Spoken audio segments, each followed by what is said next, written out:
اور اے آدم تو اور تیری بیوی دونوں اس جنت میں رہو جہاں سے تمہارا جی چاہے کھاؤ، مگر اس درخت کے پاس نہ پھٹکنا ورنہ ظالموں میں سے ہو جاؤ گے۔ پھر شیطان نے ان کو بہکایا تاکہ ان کی شرمگاہیں جو ایک دوسرے سے چھپائی گئی تھی ان کے سامنے کھول دے۔ اس نے ان سے کہا تمہارے رب نے تمہیں جو اس درخت سے روکا ہے اس کی وجہ اس کے سوا کچھ نہیں کہ کہیں تم فرشتے نہ بن جاؤ یا تمہیں ہمیشگی کی زندگی حاصل نہ ہو جائے۔ اور اس نے قسم کھا کر ان سے کہا کہ میں تمہارا سچا خیر خواہ ہوں۔ یعنی آدم علیہ السلام کے پیچھے پڑ گیا، پہلے دن سے ہی کام شروع کر دیا۔ اور ہم کیا کرتے ہیں؟ آج تو ابھی پہلا دن ہے، ابھی تو شروع ہی کیا ہے، اس تو فرسٹ ڈے۔ تو وہ آدم علیہ السلام کے ساتھ ہی ان کے پیچھے لگ گیا اور کہا کہ جس چیز سے منع کیا گیا اس سے رکنے کی کوئی ضرورت نہیں ہے، یہ تو اس لیے منع کیا گیا کہ کہیں تمہاری ہمیشہ کی زندگی نہ ہو جائے یا تم فرشتے نہ بن جاؤ۔ اور انہیں قسمیں کھا کر اپنی سچائی کا یقین دلانے لگا۔ اتنا بڑا دھوکا۔ اور آدم علیہ السلام کو اس سے پہلے کبھی کسی کے ساتھ واسطہ نہیں پڑا تھا اور کوئی ہوشیاری شاید سیکھی نہیں تھی، کیونکہ بندہ جب دھوکے باز لوگوں کے بیچ میں رہتا ہے تو ہر وقت پھر الرٹ رہتا ہے کہ کوئی مجھے دھوکا نہ دے جائے۔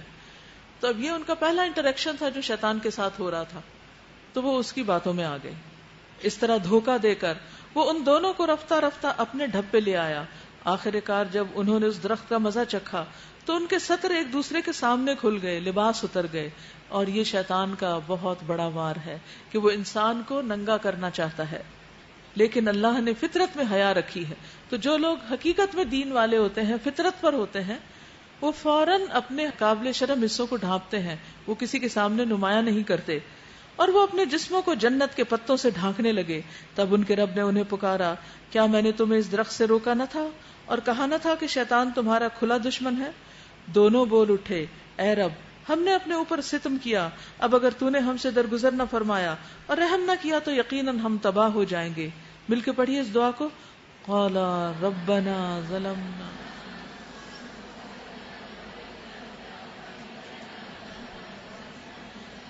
ربنا ظلمنا انفسنا وان لم تغفر لنا وترحمنا لنكونن من الخاسرین۔ یہ دعا اکثر کرتے رہنا چاہیے۔ قال اهبطوا بعضكم لبعض عدو، فرمایا اتر جاؤ تم ایک دوسرے کے دشمن ہو، اور تمہارے لیے ایک خاص مدت تک زمین میں ہی جائے قرار اور سامان زیست ہے، ابھی تمہیں دنیا میں رہنا ہے۔ اور فرمایا وہیں تم کو جینا، وہیں مرنا، اور اسی میں سے تم کو آخر کار نکالا جائے گا۔ یعنی دنیا ہی تمہارے رہنے کی جگہ ہے، مرنے کی جگہ، قبروں میں دفن ہونے کی جگہ، اور قیامت کے دن یہیں سے پھر اٹھائے جاؤ گے۔ تو اس لیے چاند پہ جانے کے مواقع نہیں ہیں۔ اے اولاد آدم، ہم نے تم پر لباس نازل کیا کہ تمہارے جسم کے قابل شرم حصوں کو ڈھانکے اور تمہارے لیے جسم کی حفاظت اور زینت کا ذریعہ بھی ہو، اور بہترین لباس تقوی کا لباس ہے۔ یہ اللہ کی نشانیوں میں سے ایک نشانی ہے، شاید کہ لوگ اس سے سبق لیں۔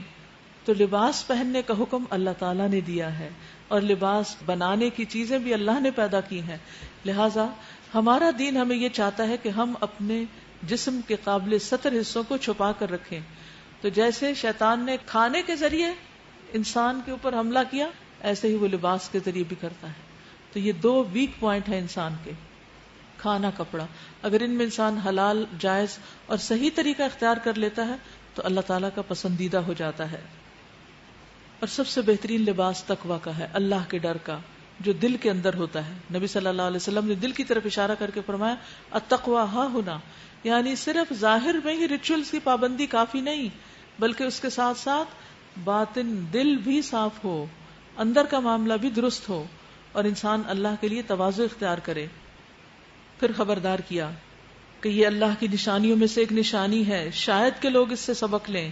اے بنی آدم، ایسا نہ ہو کہ شیطان تمہیں پھر اسی طرح فتنے میں مبتلا کر دے جس طرح اس نے تمہارے والدین کو جنت سے نکلوایا تھا اور ان کے لباس ان پر سے اتروا دیے تھے، تاکہ ان کی شرمگاہیں ایک دوسرے کے سامنے کھولے، ایک دوسرے کے سامنے ننگا کر دے۔ وہ اور اس کے ساتھی تمہیں ایسی جگہ سے دیکھتے ہیں جہاں سے تم انہیں نہیں دیکھ سکتے۔ ان شیاطین کو ہم نے ان لوگوں کا سرپرست بنا دیا ہے جو ایمان نہیں لاتے، ان کے تو یہ خوب دوست بن جاتے ہیں۔ والذین کفروا اولیاؤہم، کیا آتا ہے؟ اولیاؤہم الطاغوت، جو لوگ کفر کرتے ہیں ان کے دوست طاغوت یعنی شیطان ہوتے ہیں۔ یخرجہم من النور الی الظلمات، وہ انہیں روشنی سے اندھیروں کی طرف لے جاتے ہیں۔ یعنی ان پر اثر انداز ہوتے ہیں اور حق کو ان سے چھپا دیتے ہیں، حق پر عمل نہیں کرنے دیتے. یہ لوگ جب کوئی شرمناک کام کرتے ہیں تو کہتے ہیں ہم نے اپنے باپ دادا کو اسی طریقے پر پایا ہے اور اللہ ہی نے ہمیں ایسا کرنے کا حکم دیا ہے. ان سے کہو اللہ بے حیائی کا حکم کبھی نہیں دیتا. کیا تم اللہ کا نام لے کر وہ باتیں کہتے ہو جن کے متعلق تمہیں علم نہیں کہ وہ اللہ کی طرف سے ہیں؟ اصل میں یہ لوگ اس حد تک اپنے لباس سے بے نیاز ہو گئے تھے کہ انہوں نے اپنی عبادات میں بھی لباس کی پابندی چھوڑ دی اور خانہ کعبہ کا برہنہ طواف کرتے تھے، ننگے طواف کرتے تھے. کہ لباس پہن کر تو انسان نے کئی گناہ کیے ہوتے ہیں، اس لیے لباس ناپاک ہو جاتے ہیں، تو بہتر یہ ہے کہ انسان کیا کرے، لباس اتار کر طواف کرے. وہی بات جو شروع میں نے کی تھی پہلی آیت کی تفسیر میں، کہ ہر انسان اپنے نقطہ نظر کو ثابت کرنے کے لیے کچھ الفاظ ڈھونڈ لیتا ہے اور ناحق کو حق ثابت کرتا ہے اور حق کو چھوڑ دیتا ہے. قل ان اللہ لا یأمر بالفحشاء، ان سے کہو اللہ بے حیائی کا حکم کبھی نہیں دیا کرتا. کیا تم اللہ کا نام لے کر وہ باتیں کہتے ہو جن کے متعلق تمہیں علم نہیں کہ وہ اللہ کی طرف سے ہیں؟ اے محمد صلی اللہ علیہ وسلم ان سے کہیے میرے رب نے تو راستی اور انصاف کا حکم دیا ہے. اس کا حکم تو یہ ہے کہ ہر عبادت میں اپنا رخ ٹھیک رکھو اور اسی کو پکارو اپنے دین کو اس کے لیے خالص رکھ کر. جس طرح اس نے تمہیں اب پیدا کیا ہے اسی طرح تم پھر پیدا کیے جاؤ گے، یعنی حساب کتاب دینے کے لیے. ایک گروہ کو تو اس نے سیدھا راستہ دکھا دیا مگر دوسرے گروہ پر گمراہی چشمہ ہو کر رہ گئی. کیوں گمراہی چشمہ ہوئی؟ ہم یہاں تک صرف آیت پڑھتے ہیں، آگے نہیں پڑھتے. کیونکہ انہوں نے خدا کی بجائے شیاطین کو اپنا سرپرست بنا لیا، طاغوت کو اپنا دوست بنا لیا، اور وہ سمجھ رہے ہیں کہ ہم سیدھی راہ پر ہیں. یا بنی آدم، اے آدم کی اولاد، اے آدم کے بچوں، خذوا زینتکم عند کل مسجد، ہر عبادت کے موقع پر اپنے آپ کو زینت سے آراستہ رکھو. یعنی نماز پڑھنے کے لیے جب مسجد میں جاؤ تو صاف ستھرے بن کر جاؤ، دینی مجالس میں جاؤ تو اپنی زیب و زینت کے ساتھ جاؤ، یعنی انسان ایسی حالت میں نہ جائے کہ جس سے دوسروں کو کراہت آئے. اور کھاؤ پیو اور حد سے تجاوز نہ کرو کہ بیمار ہو جاؤ. اور اللہ حد سے بڑھنے والوں کو پسند نہیں کرتا، نہ لباس کی زینت کے معاملے میں اور نہ کھانے پینے کی زینت کے معاملے میں.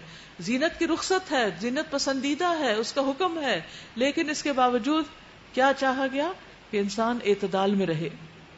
قل من حرم زینت اللہ التی اخرج لعباده والطیبات من الرزق، اے محمد صلی اللہ علیہ وسلم ان سے کہیے کس نے اللہ کی اس زینت کو حرام کر دیا جسے اللہ نے اپنے بندوں کے لیے نکالا تھا. یعنی دنیا میں اچھی اچھی چیزیں جو اللہ نے پیدا کی ہیں وہ استعمال ہی کے لیے ہیں. اور کس نے اللہ کی بخشی ہوئی پاک چیزیں ممنوع کر دی، یعنی حلال کو حرام کیوں کر دیا؟ کہو یہ ساری چیزیں دنیا کی زندگی میں بھی ایمان والوں کے لیے ہیں اور قیامت کے روز تو خالصتاً انہی کے لیے ہوگی. اس طرح ہم اپنی باتیں صاف صاف بیان کرتے ہیں ان لوگوں کے لیے جو علم رکھنے والے ہیں. اے محمد صلی اللہ علیہ وسلم ان سے کہیے کہ میرے رب نے جو چیزیں حرام کی ہیں وہ تو یہ ہیں: الفواحش، بے شرمی کی باتیں، ما ظہر منہا وما بطن، جو ظاہری ہیں اور جو باطنی. دیکھیے تیسری بار آ رہی ہے یہی بات کہ فحش باتیں، فحش کلام ہر طرح سے ممنوع ہے، خواہ وہ کسی فلم کے اندر ہو، ٹیلی ویژن ڈراموں کے اندر ہو، یا اسٹیج ڈراموں کے اندر ہو، کسی تھیٹر میں ہو، کہیں بھی ہو، یا گھر کے اندر ہو. حرام حرام ہے. بے حیائی بے حیائی ہے، اور بے حیائی کرنے والوں کے لیے سورۃ النور میں واضح طور پر فرما دیا گیا کہ ان پر دنیا میں بھی رسوائی اور اللہ کا عذاب آئے گا. تو اس لیے کبھی بھی اپنے جسم کو نمایاں کرنے اور کبھی بھی نامحرم لوگوں سے ہنس ہنس کے باتیں کرنے کی اور بے حیائی کے دوسرے مظاہر کی طرف نہیں جانا، کیونکہ یہ اللہ سبحانہ وتعالیٰ کو سخت ناپسند ہے. اور کیا حرام قرار دیا؟ الاسم، گناہ، چاہے چھپے ہو یا کھلے، والبغی، اور حق کے خلاف زیادتی، بغیر الحق، وان تشرکوا باللہ ما لم ينزل به سلطانا، اور یہ کہ اللہ کے ساتھ تم کسی کو شریک ٹھہراؤ جس کے لیے اس نے کوئی سند نازل نہیں کی، اور یہ کہ اللہ کے نام پر کوئی ایسی بات کہو جس کے متعلق تمہیں علم نہ ہو کہ وہ حقیقت میں اسی نے فرمائی ہے. دیکھیے جتنی حرام کردہ چیزیں، حتیٰ کہ شرک، ان سے بھی اوپر اس بات کو رکھا گیا. اس سے پتہ یہ چلتا ہے کہ یہ گناہ شرک سے بھی بڑا گناہ ہے کہ انسان اللہ پر جھوٹ باندھے. کبھی یہ نہ کہے اللہ نے فرمایا اور آپ کو پتہ نہ ہو، کیونکہ وہ حق نہیں، ناحق ہوگا اور ہمیں حق کی پیروی کرنی. کبھی یہ نہ کہے کہ رسول نے فرمایا جب تک یہ نہ پتا ہو کہ واقعی انہوں نے فرمایا ہے، کیونکہ جو جان بوجھ کر رسول اللہ صلی اللہ علیہ وسلم پر جھوٹ گڑتا ہے، متواتر احادیث سے پتہ چلتا ہے کہ اسے کہا گیا کہ اپنا ٹھکانہ آگ میں بنا لو. اب ہم کیا چیز ہیں؟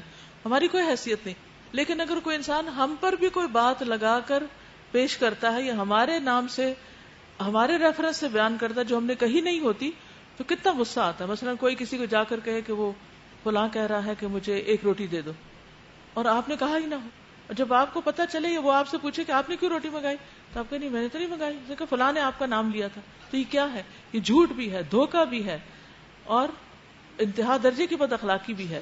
تو انسانوں کے درمیان اگر اس چیز کی اجازت نہیں تو اللہ کے نام پر کوئی ایسی بات کہی جائے جو اللہ تعالیٰ نے فرمائی ہی نہ ہو تو اس پر اللہ تعالیٰ کس قدر ناراض ہو سکتے ہیں. اور خصوصاً دین کے معاملے میں بدعات یہیں سے جنم لیتی ہیں, تو ان سے بھی پرہیز کرنا ہے. وَلِكُلِّ أُمَّةٍ أَجَلٌ فَإِذَا جَاءَ أَجَلُهُمْ لَا يَسْتَأْخِرُونَ سَاعَةً وَلَا يَسْتَقْدِمُونَ. ہر قوم کے لیے مہلت کی ایک مدت مقرر ہے, بس جب کسی قوم کی مدت آ پوری ہوتی ہے تو ایک گھڑی بھر کی تاخیر اور تقدیم نہیں ہوتی, یعنی پھر ان کو پکڑ لیا جاتا, ان کا مہلت عمل ختم کر دی جاتی. اور یہ بات اللہ نے آغاز تخلیق ہی میں صاف فرما دی تھی کہ اے بنی آدم یاد رکھو, اگر تمہارے پاس خود تم میں سے ایسے رسول آئیں جو تمہیں میری آیات سنا رہے ہوں تو جو کوئی نافرمانی سے بچے گا اور اپنے رویے کی اصلاح کر لے گا اس کے لیے کسی خوف اور رنج کا موقع نہیں. اور جو لوگ ہماری آیات کو جھٹلائیں گے اور ان کے مقابلے میں سرکشی برتیں گے وہی اہل دوزخ ہوں گے جہاں وہ ہمیشہ رہیں گے. ظاہر ہے کہ اس سے بڑا ظالم اور کون ہوگا جو بالکل جھوٹی باتیں گھڑ کر اللہ کی طرف منسوب کر دے. یہاں اس شخص کو سب سے بڑا ظالم قرار دیا گیا جو اللہ پہ جھوٹ باندھے یا اللہ کی سچی آیات کو جھٹلائے. ایسے لوگ اپنے نوشتہ تقدیر کے مطابق اپنا حصہ پاتے رہیں گے یہاں تک کہ وہ گھڑی آ جائے گی جب ہمارے بھیجے ہوئے فرشتے ان کی روحیں قبض کرنے کے لیے پہنچیں گے. اس وقت وہ ان سے پوچھیں گے بتاؤ اب کہاں ہیں تمہارے وہ معبود جن کو تم خدا کی بجائے پکارتے تھے. وہ کہیں گے سب ہم سے گم ہو گئے, اور وہ خود اپنے خلاف گواہی دیں گے کہ ہم منکر حق تھے. اللہ فرمائے گا جاؤ تم بھی اسی جہنم میں چلے جاؤ جس میں تم سے پہلے گزرے ہوئے گروہ جن و انس جا چکے ہیں. ہر گروہ جب جہنم میں داخل ہوگا تو اپنے پیش رو گروہ پر لعنت کرتا ہوا داخل ہوگا, یہاں تک کہ جب سب جمع ہو جائیں گے تو ہر بعد والا گروہ اپنے پہلے گروہ کے حق میں کہے گا کہ اے رب یہ لوگ تھے جنہوں نے ہم کو گمراہ کیا, لہٰذا انہیں آگ کا دوہرا عذاب دے. جواب میں ارشاد ہوگا ہر ایک کے لیے دوہرا ہی عذاب ہے مگر تم جانتے نہیں ہو. تو اس سے یہ پتہ چلتا ہے کہ انسان دوسروں پر اپنا بوجھ ڈال کر بچ نہیں سکتا. ہر انسان اپنے کیے کا خود ذمہ دار ہے, اور اگر وہ غلط طریقے سے کسی کو بھٹکاتا تو ہاں یہ ضرور ہوگا کہ اس کی برائی بھی اس پر آ پڑے کیونکہ یہ سبب بنا تھا. وقالت اولاہم لاخراہم, اور پہلا گروہ دوسرے گروہ سے کہے گا اگر ہم قابل الزام تھے تو تم کو ہم پر کون سی فضیلت حاصل تھی, اب اپنی کمائی کے نتیجے میں عذاب کا مزہ چکھو. ان الذین کذبوا بآیاتنا واستکبروا عنها لا تفتح لهم ابواب السماء ولا يدخلون الجنہ. بڑی اہم آیت ہے. بے شک وہ لوگ جنہوں نے ہماری آیات کو جھٹلا دیا. جھٹلانا کیا ہوتا ہے؟ اس کے حکم کو نہ ماننا اور ان کے مقابلے میں سرکشی کی. یعنی اگر کسی نے زبردستی بھی کوئی قانون جاری کرنے کی کوشش کی تو اس سے بغاوت کر لی, یا پھر عمل کی بات پیچھے چھوڑ دی. ان کے لیے آسمان کے دروازے ہرگز نہ کھولے جائیں گے جنہوں نے اللہ کی آیات کو مانا ہی نہیں, یعنی کفر اختیار کیا, شرک اختیار کیا. ان کا جنت میں جانا اتنا ہی ناممکن ہے جتنا سوئی کے ناکے سے اونٹ کا گزرنا. مجرموں کو ہمارے ہاں ایسا ہی بدلہ ملا کرتا ہے. ان کے لیے تو جہنم کا بچھونا ہوگا اور جہنم کا ہی اوڑھنا ہوگا. یہ ہے وہ جزا جو ہم ظالم لوگوں کو دیا کرتے ہیں, بخلاف اس کے جن لوگوں نے ہماری آیات کو مان لیا ہے اور اچھے کام کیے ہیں. اور اس باب میں ہم ہر ایک کو اس کی استطاعت کے مطابق ہی ذمہ دار ٹھہراتے ہیں. وہ اہل جنت ہیں جہاں وہ ہمیشہ رہیں گے. ان کے دلوں میں ایک دوسرے کے خلاف جو کدورت ہوگی اسے ہم نکال دیں گے. ان کے نیچے نہریں بہتی ہوں گی اور وہ کہیں گے کہ تعریف اللہ کے لیے ہے جس نے ہمیں یہ راستہ دکھایا. ہم خود راہ نہ پا سکتے تھے اگر اللہ ہماری رہنمائی نہ کرتا. ہمارے رب کے بھیجے ہوئے رسول واقعی حق ہی لے کر آئے تھے. اس وقت ندا آئے گی کہ یہ جنت جس کے تم وارث بنائے گئے ہو تمہیں ان اعمال کے بدلے میں ملی ہے جو تم کرتے رہے تھے. تو اس سے کیا پتا چلتا ہے کہ جنت میں جانے کے لیے اعمال ضروری ہیں. اگرچہ وہ کافی نہیں, چاہے ساری زندگی بھی ہم کریں باقی اللہ تعالیٰ کی رحمت ہو جائے گی, لیکن بدیوں کے مقابلے میں نیک عمل زیادہ ہونے چاہیے. پھر اسی طرح یہ ہے کہ اس بات کا بھی خاص طور پر اہتمام کرنا چاہیے کہ انسان اپنے دل کو دوسروں کی کدورت سے پاک کرے. لیکن اگر نہیں کر سکتا تو اللہ سبحانہ وتعالیٰ ایمان والوں کو ان کی باقی نیکیوں کو دیکھ کر ان کے ساتھ احسان کا معاملہ فرمائیں گے اور ان کی غلطیوں کو معاف کر دیں گے. اور معاف کرنے کے علاوہ کنترا پر روک لیے جائیں گے. جنت میں جانے سے پہلے، اور وہاں ان کے دلوں کو دھو ڈالا جائے گا. جنت کی یہ خوبی کتنی بہترین ہے کہ وہاں کسی کے دل میں کسی کے لیے کوئی بغض نہیں ہوگا، غل نہیں ہوگا، کینہ نہیں ہوگا، حسد نہیں ہوگا. کیونکہ ان برائیوں کے ہوتے ہوئے انسان پر ساری نعمتیں حرام ہو جاتی. انسان کو نعمتیں اچھی بھی نہیں لگتی.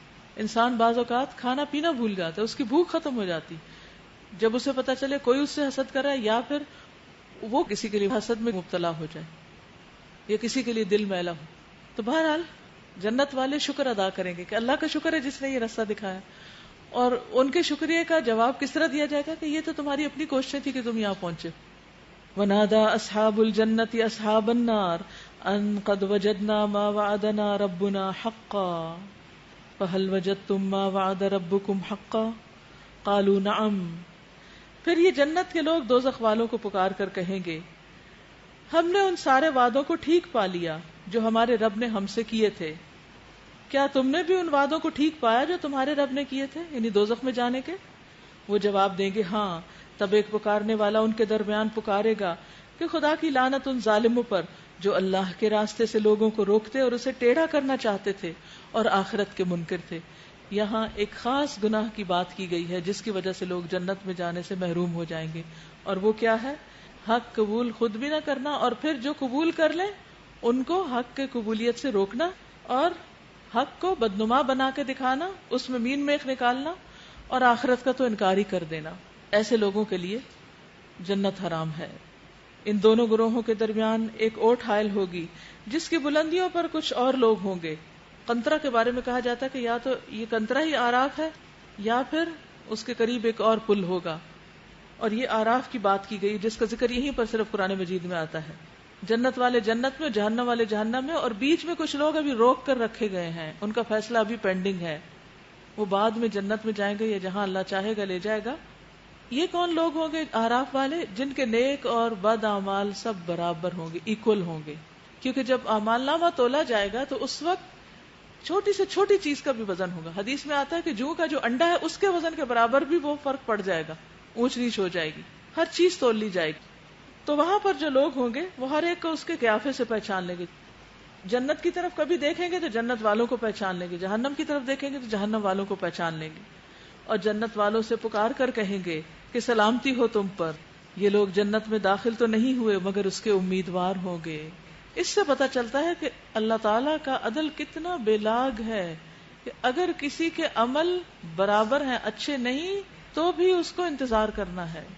تو پھر ہمیں دوڑ کس چیز کی لگا دینی چاہیے کہ ایسی زندگی گزاریں جس میں برائیوں کے مقابلے میں نیکیاں بہرحال زیادہ ہو جائیں. کیونکہ آراف پر رکنا اور انتظار کرنا اور پورا حشر کا میدان انتظار کرنا، سارے لوگ گھروں کو پہنچ گئے اور آپ چوراہے پہ کھڑے ہیں، بہت تکلیف دہ بات ہوگی. اور جب ان کی نگاہیں دوزخ والوں کی طرف پھریں گی تو کہیں گے اے رب ہمیں ان ظالم لوگوں میں شامل نہ کرنا.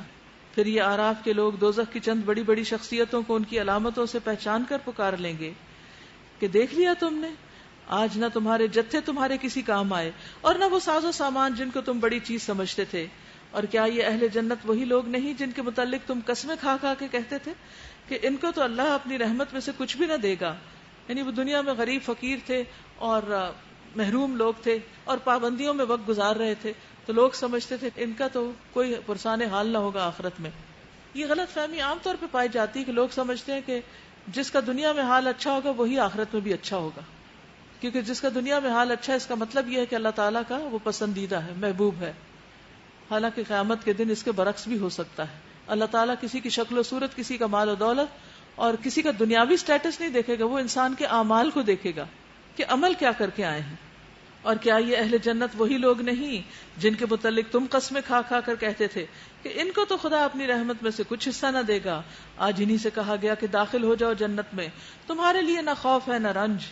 اور دوزخ کے لوگ جنت والوں کو پکاریں گے کہ تھوڑا سا کچھ پانی ہم پر بھی ڈال دو، یا جو رزق اللہ نے تمہیں دیا ہے اسی میں سے کچھ پھینک دو.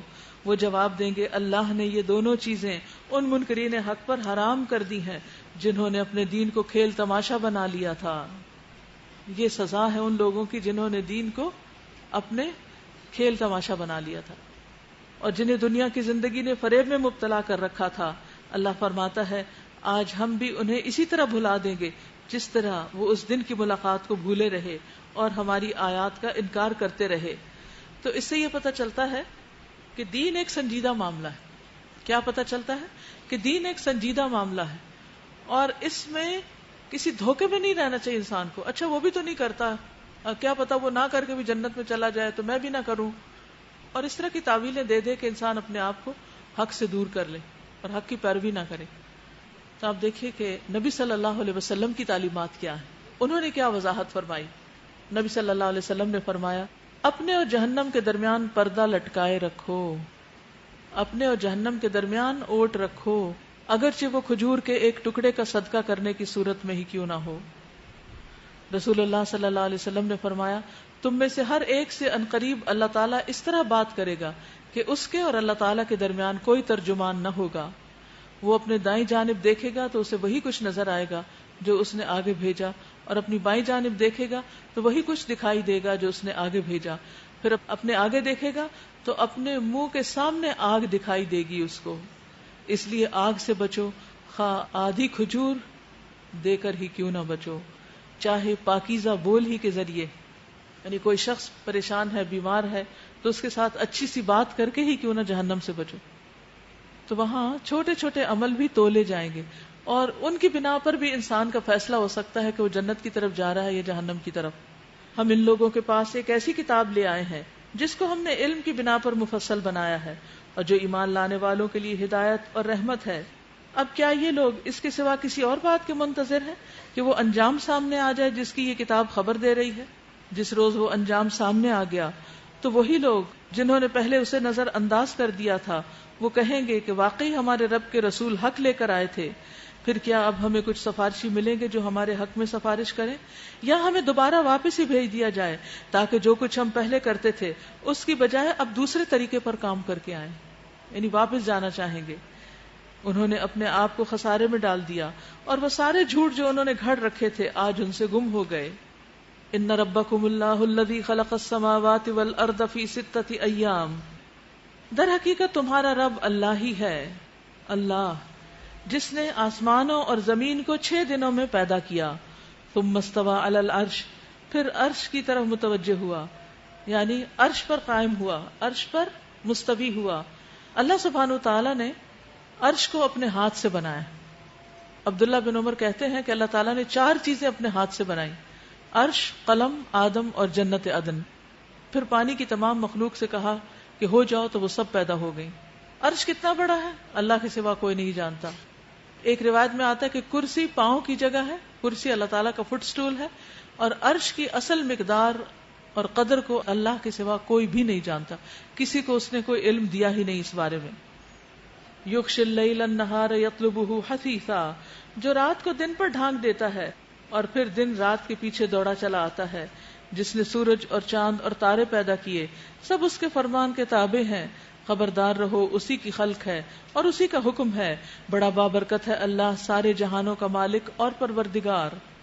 اپنے رب کو پکارو گڑ گڑاتے ہوئے اور چپکے چپکے، وہ حد سے گزرنے والوں کو پسند نہیں کرتا۔ زمین میں فساد برپا نہ کرو جبکہ اس کی اصلاح ہو چکی، اور اللہ ہی کو پکارو خوف کے ساتھ اور طمع کے ساتھ، یقیناً اللہ کی رحمت نیک کردار لوگوں سے قریب ہے۔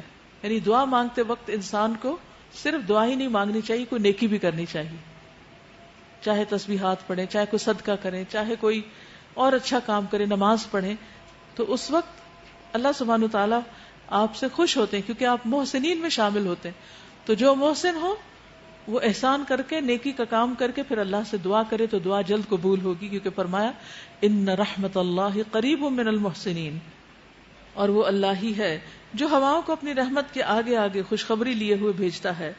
پھر جب وہ پانی سے لدے ہوئے بادل اٹھا لیتی ہیں تو انہیں کسی مردہ سرزمین کی طرف حرکت دیتا ہے، اور وہاں میਂہ برسا کر اسی مری ہوئی زمین سے طرح طرح کے پھل نکال لاتا ہے۔ دیکھو اس طرح ہم مردوں کو حالت موت سے نکالتے ہیں، شاید کہ تم اس مشاہدے سے سبق لو۔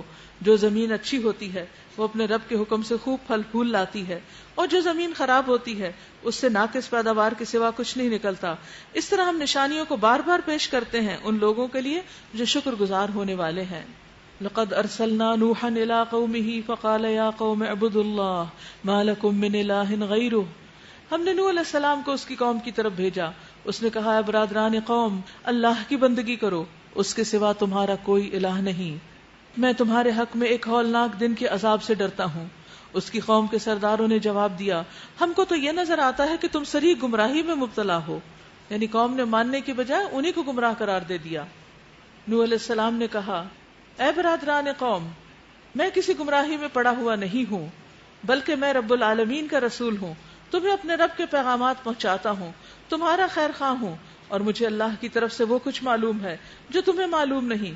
کیا تمہیں اس بات پر تعجب ہوا کہ تمہارے پاس خود تمہاری اپنی قوم کے ایک آدمی کے ذریعے سے تمہارے رب کی یاد دہانی آئی تاکہ تمہیں خبردار کرے اور تم غلط روی سے بچ جاؤ اور تم پر رحم کیا جائے؟ مگر انہوں نے اس کو جھٹلا دیا. آخر کار ہم نے اسے اور اس کے ساتھیوں کو ایک کشتی میں نجات دی اور ان لوگوں کو ڈبو دیا جنہوں نے ہماری آیات کو جھٹلا دیا تھا. یقیناً وہ اندھے لوگ تھے. تو اس سے کیا پتہ چلتا ہے کہ اللہ سبحانہ و تعالیٰ اپنے دوستوں کو روشنی کی طرف لے جاتا ہے اندھیروں سے نکال کر، ان کے لیے ہدایت کی راہیں آسان کر دیتا ہے. اور اس کے مقابلے میں جو پیغمبروں کی مخالفت کرتے ہیں ان کے دوست طاغوت ہوتے ہیں، شیطان ہوتے ہیں، وہ انہیں ہدایت کی طرف آنے نہیں دیتے. حق کو باطل کا یہ معرکہ شروع سے چل رہا ہے، اور اس میں کامیاب وہ ہے جو حق کو پہچان جائے اور حق کو پہچان کر اسے مان جائے اور اس کے مطابق اپنے عمل کو تبدیل کر لے. وَإِلَىٰ عَادٍ أَخَاهُمْ هُودًا قَالَ يَا قَوْمِ اعْبُدُوا اللَّهَ مَا لَكُم مِّنْ إِلَٰهٍ غَيْرُهُ أَفَلَا تَتَّقُونَ. اور عاد کی طرف ہم نے ان کے بھائی ہود علیہ السلام کو بھیجا. اس نے کہا اے برادران قوم، اللہ کی بندگی کرو، اس کے سوا تمہارا کوئی الہ نہیں، اس کے سوا تمہارا کوئی الہ نہیں. پھر کیا تم غلط روی سے پرہیز نہ کرو گے؟ کیا تم بچو گے نہیں؟ قال الملأ الذين كفروا من قومه إنا لنراك في سفاهة وإنا لنظنك من الكاذبين. اس کی قوم کے سرداروں نے جو اس کی بات ماننے سے انکار کر رہے تھے جواب میں کہا ہم تو تمہیں بے عقلی میں مبتلا سمجھتے ہیں، یعنی تم نادانی کی باتیں کر رہے ہیں. دیکھیے یہ باتیں صرف آج نہیں ہو رہی کہ جو دین کی طرف آئے اس کو نادان کہا جائے، ناسمجھ اور بے وقوف قرار دیا جائے. اس دور کی بھی بات یہی ہے. انسانوں کی ذہنیت ہر دور میں ایک جیسی ہی رہی ہے، ان کی نفسیات ایک جیسی ہی رہی ہے. اے برادران قوم، میں بے عقلی میں مبتلا نہیں بلکہ میں رب العالمین کا رسول ہوں، تم کو اپنے رب کے پیغامات پہنچاتا ہوں اور تمہارا ایسا خیر خواہ ہوں جس پر بھروسہ کیا جا سکتا ہے. انا لکم ناصح امین. پیغمبر کے لیے جو بنیادی کوالیفیکیشن ہے وہ اس کا صادق اور امین ہونا ہے. نبی صلی اللہ علیہ وسلم کے اندر بھی یہی، اور یہاں ان پیغمبروں کے اندر بھی یہی ہے کہ کبھی دھوکہ نہیں دیا، فریب نہیں کیا، جھوٹ نہیں بولا، غلط بیانی نہیں کی، جس کی وجہ سے ان کا ایک ٹرسٹ بلڈ ہو گیا معاشرے کے اندر. چاہے لوگ ان پر ایمان نہیں بھی رکھتے تھے پھر بھی ان کو سچا مانتے تھے. تو ہمارے لیے کیا حکم ہے؟ اگر ہم دین کا کام کرنا چاہتے ہیں تو سب سے پہلے اپنا ٹرسٹ بحال کریں کہ آپ واقعی دوسروں کے خیر خواہ ہیں. کیا تمہیں اس بات پر تعجب ہوا کہ تمہارے پاس خود تمہاری اپنی قوم کے ایک آدمی کے ذریعے سے تمہارے رب کی یاد دہانی آئی تاکہ وہ تمہیں خبردار کر دے؟ بھول نہ جاؤ کہ تمہارے رب نے نوح علیہ السلام کی قوم کے بعد تمہیں اس کا جانشین بنایا اور تمہیں خوب صحت مند کیا. بس اللہ کی قدرت کے کرشموں کو یاد رکھو، امید ہے کہ فلاح پاؤ گے. انہوں نے جواب دیا کیا تو ہمارے پاس اس لیے آیا ہے کہ ہم اکیلے ایک اللہ کی عبادت کریں اور انہیں چھوڑ دیں جن کی عبادت ہمارے باپ دادا کرتے تھے؟ اچھا تو لے آ وہ عذاب جس کی تو ہمیں دھمکی دیتا ہے اگر تو سچا ہے. اس نے کہا تمہارے رب کی پھٹکار تم پہ پڑ گئی ہے اور اس کا غضب ٹوٹ پڑا ہے. کیا تم مجھ سے ان ناموں پر جھگڑتے ہو جو تم نے اور تمہارے باپ دادا نے رکھ لیے ہیں جن کے لیے اللہ نے کوئی سند نازل نہیں کی؟ یعنی کسی کو بارش کا، کسی کو ہوا کا، کسی کو روشنی کا دیوتا قرار دیتے، اور اسی طرح کسی کو مشکل کشا، کسی کو گنج بخش، کسی کو غریب نواز، کسی کو غوث اعظم اور داتا کے القابات دیتے. تو یہ سب چیزیں بعد کی پیداوار ہیں. اللہ کے رسول صلی اللہ علیہ وسلم نے ایسا کچھ بھی نہیں سکھایا. اس نے کہا تمہارے رب کی پھٹکار تم پہ پڑ گئی ہے اس لیے تم نہیں بات مانتے اور اس کا غضب ٹوٹ پڑا. کیا تم مجھ سے ان ناموں پر جھگڑتے ہو جو تم نے اور تمہارے باپ دادا نے رکھ لیے جن کے لیے اللہ نے کوئی سند نازل نہیں کی، کوئی دلیل ہی نہیں؟ تو حق کی پیروی کس طرح ہو سکتی ہے؟ دلیل کے ساتھ. اچھا تو تم بھی انتظار کرو اور میں بھی تمہارے ساتھ انتظار کرتا ہوں. آخر کار ہم نے اپنی مہربانی سے ہود اور اس کے ساتھیوں کو بچا لیا علیہ السلام، اور ان لوگوں کی جڑ کاٹ دی جو ہماری آیات کو جھٹلا چکے تھے اور ایمان لانے والے نہ تھے. وَإِلَىٰ ثَمُودَ أَخَاهُمْ صَالِحًا، اور سمود کی طرف ہم نے ان کے بھائی صالح کو بھیجا علیہ السلام. اس نے کہا برادران قوم اللہ کی بندگی کرو، اس کے سوا تمہارا کوئی الہ نہیں، تمہارے پاس تمہارے رب کی طرف سے کھلی دلیل آ گئی ہے، یہ اللہ کی اونٹنی تمہارے لیے ایک نشانی کے طور پر ہے، لہٰذا اسے چھوڑ دو کہ خدا کی زمین میں چرتی پھرے، اس کو کسی برے ارادے سے ہاتھ نہ لگانا ورنہ ایک دردناک عذاب تمہیں آ لے گا۔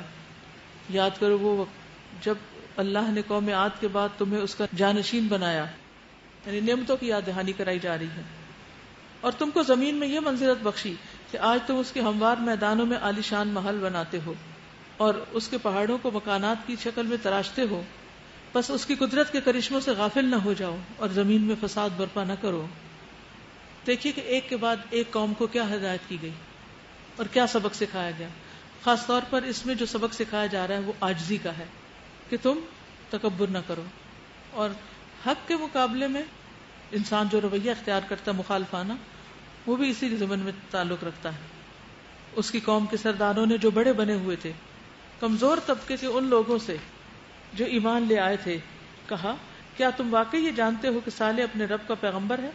انہوں نے جواب دیا بے شک جس پیغام کے ساتھ وہ بھیجے گئے ہیں اسے ہم مانتے ہیں۔ ان بڑائی کے مدعیوں نے کہا جس چیز کو تم نے مانا ہم اس کے منکر ہیں، ہم نہیں مانتے۔ پھر انہوں نے اس اونٹنی کو مار ڈالا اور پورے سرکشی کے ساتھ اپنے رب کے حکم کی خلاف ورزی کی، اور صالح علیہ السلام سے کہہ دیا کہ لے آ وہ عذاب جس کی تو ہمیں دھمکی دیتا ہے اگر تو واقعی پیغمبروں میں سے ہے۔ آخرکار ایک دہلا دینے والی آفت نے انہیں آ لیا اور وہ اپنے گھروں میں اوندھے پڑے رہ گئے، اور صالح علیہ السلام یہ کہتے ہوئے چلے گئے، اس بستی سے نکل گئے، اے میری قوم میں نے اپنے رب کا پیغام تم پر پہنچا دیا ہے اور میں نے خود تیری بہت خیر خواہی کی، لیکن میں کیا کروں، تجھے اپنے خیر خواہ پسند ہی نہیں۔ اور آخر میں لوط علیہ السلام کا واقعہ، وَلُوطًا إِذْ قَالَ لِقَوْمِهِ أَتَأْتُونَ الْفَاحِشَةَ، اور لوط علیہ السلام کو ہم نے پیغمبر بنا کر بھیجا۔ پھر یاد کرو جب اس نے اپنی قوم سے کہا کیا تم ایسے بے حیا ہو گئے ہو کہ وہ فحش کام کرتے ہو جو تم سے پہلے دنیا میں کبھی کسی نے نہیں کیا، تم عورتوں کو چھوڑ کر مردوں سے اپنی خواہش پوری کرتے ہو، ایسا کرنا حرام بھی ہے اور نقصان دہ بھی۔ فما كان جواب قومه الا ان قالوا اخرجوهم من قريتكم انهم اناس يتطهرون، مگر اس کی قوم کا جواب اس کے سوا کچھ نہ تھا کہ نکالو ان لوگوں کو اپنی بستیوں سے، بڑے پاک باز بنتے ہیں۔ آخر کار ہم نے لوط اور اس کے گھر والوں کو بجز اس کی بیوی کے جو پیچھے رہ جانے والوں میں تھی بچا کر نکال دیا، اور اس قوم پر برسائی ایک بارش، پھر دیکھو کہ ان مجرموں کا انجام کیا ہوا۔ تو یہ جو ہومو سیکشوالٹی ہے یا مرد کا مرد سے اور عورت کا عورت سے تعلق جو ہے یہ اسلام میں حرام ہے، یعنی فزیکل ریلیشن شپ جو ہے، اور اس پر تعزیر جاری کی گئی۔ قاضی کو اختیار دیا گیا کہ وہ اگر ایسے مجرم پکڑے ہوئے آئیں تو ان کو کیا سزا دے۔ اسی لیے ہم دیکھتے ہیں کہ ابن عباس کا فتویٰ یہ ہے کہ بستی کی سب سے اونچی عمارت پر کھڑا کر کے ان کو دھکا دے کے نیچے پھینک دیا جائے اور پھر اوپر سے پتھر بھی برسائے جائیں۔ چونکہ نبی صلی اللہ علیہ وسلم کے زمانے میں ایسا کوئی واقعہ ہوا نہیں تھا تو اس لیے کوئی واضح ہمیں دلیل نہیں ملتی، لیکن صحابہ کرام کے اجتہادات کی روشنی سے یہ پتہ چلتا ہے کہ یہ ایک بہت بڑا کبیرہ گناہ ہے، فطرت سے ہٹی ہوئی راہ ہے۔ وَإِلَىٰ مَدْيَنَ أَخَاهُمْ شُعَيْبًا، اور مدین والوں کی طرف ہم نے ان کے بھائی شعیب کو بھیجا علیہ السلام۔ قال یا قوم اعبدوا اللہ ما لکم من الہ غیرہ، اس نے کہا اے برادران قوم اللہ کی بندگی کرو، اس کے سوا تمہارا کوئی الہ نہیں۔ ہمیں صرف ایک اللہ کی عبادت کیوں کرنا ہے؟ کیونکہ اس کے سوا کوئی اور اس کے مقام پر ہی نہیں۔ قد جاءتکم بینۃ من ربکم، تمہارے پاس تمہارے رب کی طرف سے صاف رہنمائی آ گئی ہے، لہذا وزن اور پیمانے پورے کرو، لوگوں کو ان کی چیزوں میں گھاٹا نہ دو اور زمین میں فساد برپا نہ کرو جبکہ اس کی اصلاح ہو چکی ہے، اسی میں تمہاری بھلائی ہے اگر تم واقعی مومن ہو۔